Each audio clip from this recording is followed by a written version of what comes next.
Hello दोस्तों, आज हम बात कर रहे हैं उत्तराखंड की प्राथमिक सेवा भर्ती को लेकर एक बड़ी अपडेट के बारे में। जैसे कि आप जानते हैं कि उत्तराखंड में आजकल काउंसलिंग चली हुई है, तो इसमें जो है कई अनियमितताएं मिली हैं। तो इसी को लेकर यहाँ पर जो है एक कोर्ट केस दायर कर दिया गया है और उसके संबंध में जो है कोर्ट ने एक जारी आदेश भी कर रखा है सरकार के खिलाफ। और इसमें क्या कहा गया है वो सारी चीज़ें आपको यहाँ पर देखने को मिल जाएगा और पूरा मैटर जो है आपको यहाँ पर देखने को मिलेगा। और ये चीज़ आप लोगों ने भी देखी होगी, भर्ती में काफ़ी बड़ी मात्रा में ये अनियमितता देखने को मिल रही है। तो चलिए जानते हैं क्या यहाँ पर कहा गया है।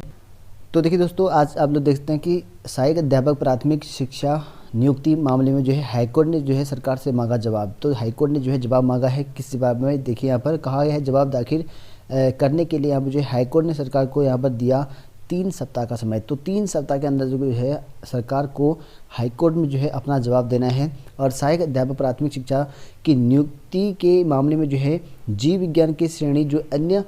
पदों को जो यहाँ पर जंतु विज्ञान, वनस्पति विज्ञान और यहाँ पर रसायन विज्ञान की श्रेणी में जो है यहाँ पर समायोजित करने को लेकर यहाँ पर चुनौती देने वाली जो याचिका है उस पर जो है हाईकोर्ट ने सरकार को यहाँ पर जो है 3 सप्ताह के भीतर यहाँ पर जवाब दाखिल करने के निर्देश दिए हैं। तो ये कोर्ट केस है आपका जो विज्ञान श्रेणी के अन्य पदों के संबंध में। तो यहाँ पर कहा गया है न्यायमूर्ति शरद कुमार शर्मा की एकल पीठ के समक्ष जो है मामले की सुनवाई यहाँ पर हुई और रानीखेत अल्मोड़ा निवासी जो कि यहाँ पर कैलाश चंद्र ने हाईकोर्ट में जो है याचिका दायर कर कहा कि शिक्षा विभाग में यहाँ पर जो है प्राथमिक शिक्षा में यहाँ पर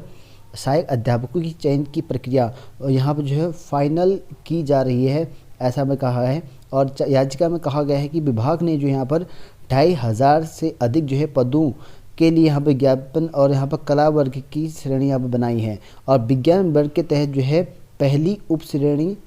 में जो है यहाँ पर जंतु विज्ञान, वनस्पति विज्ञान और रसायन विज्ञान यानी कि ZBC, और दूसरी उप श्रेणी में जो है भौतिक और रसायन और गणित यानी कि आपका PCM, और तीसरी जो उप श्रेणी बना रखी है वो अन्य विज्ञान यानी कि आपके अदर साइंस की यहाँ पर जो है बनाई है, जिसमें क्रमशः 40-40 और 20% का यहाँ पर कोटा निर्धारित है। और याचिका में कहा गया है कि 7 अक्टूबर को यहाँ पर जो है प्राथमिक शिक्षा निदेशक ने एक आदेश यहाँ पर जारी कर अन्य विज्ञान की श्रेणी के जो है अभ्यर्थियों की जो है संख्या कम होने का यहाँ पर हवाला देते हुए यहाँ पर उन पदों को जो है यहाँ पर ZBC यानी कि जूलॉजी, केमिस्ट्री और बॉटनी में जो यहाँ पर समायोजित कर दिया जाए।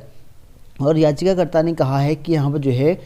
अभ्यर्थियों को जो है काउंसलिंग में जो है बुलाने के बाद जो है चयन सूची अब यहाँ पर जो है बदल दी गई और अन्य विज्ञान श्रेणी का कोटा ही खत्म कर दिया गया। तो यहाँ पर इनका यहाँ पर आरोप लगा है कि जो आपकी चयन लिस्ट है एक तो उसमें जो है बदलाव कर दिया गया है और कोटा भी समाप्त कर दिया गया है और उस कोटे के साथ ही जो है अन्य कोटे को रख दिया गया है जो कि चयन श्रेणी में बदली जा रही है। जैसे कि आप लोग को पता है कि बार बार आपकी लिस्ट यहाँ पर संशोधित हो रही है और रातों रात जो है ये लिस्ट भी बदल जा रही है, आपको पता ही होगा। तो इसी वजह से यहाँ पर भी आपके यहाँ पर कोर्ट में केस दायर है और इनका कहना ये है कि जबकि यहाँ पर जो कोटा आपका मिलता है कैटेगरी वाइज, अगर बात करें सब्जेक्ट वाइज में, तो 40-40 और 20% यानी कि आपका जो है PCM 40 है और ZBC आपका 40 है और 20% जो है आपका अन्य विज्ञान वाले हैं, यानी कि आपका PCM और यहाँ पर ZBC को छोड़ के जो भी साइंस में आएगा वो 20% आएगा। और लेकिन यहाँ पर जो शिक्षा निदेशक है उनका कहना ये है कि एक आदेश में जो कि 7 अक्टूबर को एक आदेश पारित कर रखा था उसमें यहाँ पर कहा है कि एक आदेश में अन्य विज्ञान की श्रेणी के अभ्यर्थियों की कम संख्या होने का हवाला देते हुए उन पदों को जो है ZBC, क्योंकि अन्य विज्ञान में यहाँ पर कम संख्या में मिल रहे हैं तो उसको यहाँ पर जो है जूलॉजी, केमिस्ट्री, बॉटनी में जो है समायोजित कर दिया जाए, ऐसा यहाँ पर कहा गया है। लेकिन जो नियमावली है उसके खिलाफ ही काम हो रखा है, ऐसा यहाँ पर बताया गया। तो इसी वजह से यहाँ पर कोर्ट केस दायर कर रखा है और अब जो है यहाँ पर इस कोर्ट केस की वजह से सरकार को जो है यहाँ पर जवाब देना है 3 सप्ताह में, क्योंकि यहाँ पर जो भर्ती की नियमावली में काफ़ी अनियमितताएं मिल रही है। जबकि यहाँ पर नियमावली कुछ कहती है, विभाग कुछ कहता है, लेकिन इसको समझने के लिए यहाँ पर अभ्यर्थियों को समझ में नहीं है आ रहा कि सिलेक्शन जो हो रहा है वो किस बेस पर हो रखा है। तो इसी वजह से कोर्ट केस दायर कर रखा है और इनको यहाँ पर अगली जो यहाँ पर 3 सप्ताह है वो जारी कर रखा है लिस्ट की। यहाँ पर जो है इनका कारण बताओ नोटिस जारी कर रखा है कि एक्चुअल में ऐसा यहाँ पर क्यों किया। और भर्ती में आप लोगों ने देखा होगा क्योंकि कोटे में भी काफ़ी दिक्कतें हो रही हैं तो इन्होंने केस कर रखा है। तो इस वजह से यहाँ पर जो है यहाँ पर सरकार से जवाब मांगा है कोर्ट ने कि एक्चुअल में यहाँ पर क्यों हो रहा है।